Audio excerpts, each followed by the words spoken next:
இது 7 சப்த கன்னிகள்.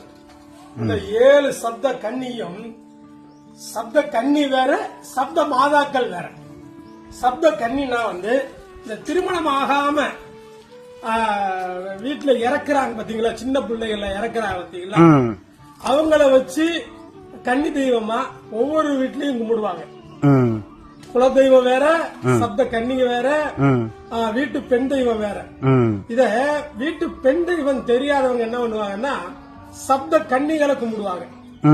சப்த கன்னிகளை கும்பிட்டா அந்த 7 கன்னிமார்ல நம்ம கன்னிமாரும் ஒண்ணு இருக்கும் அப்படிங்கிற ஒரு ஐதீகம்.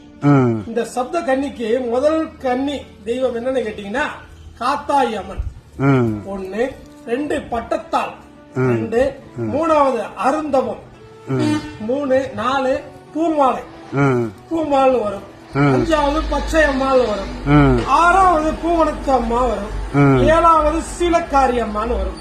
இந்த மாதிரி 7 கன்னி தெய்வங்கள். நான் சொல்றது என்னன்னு கேட்டீங்கன்னா சப்த மாதாக்கள் வேற. மாதாக்கள்னா வைஷ்ணவி, இந்திராணி, வாராகி, சாமுண்டி, இந்த மாதிரி இது சப்த மாதாக்கள்.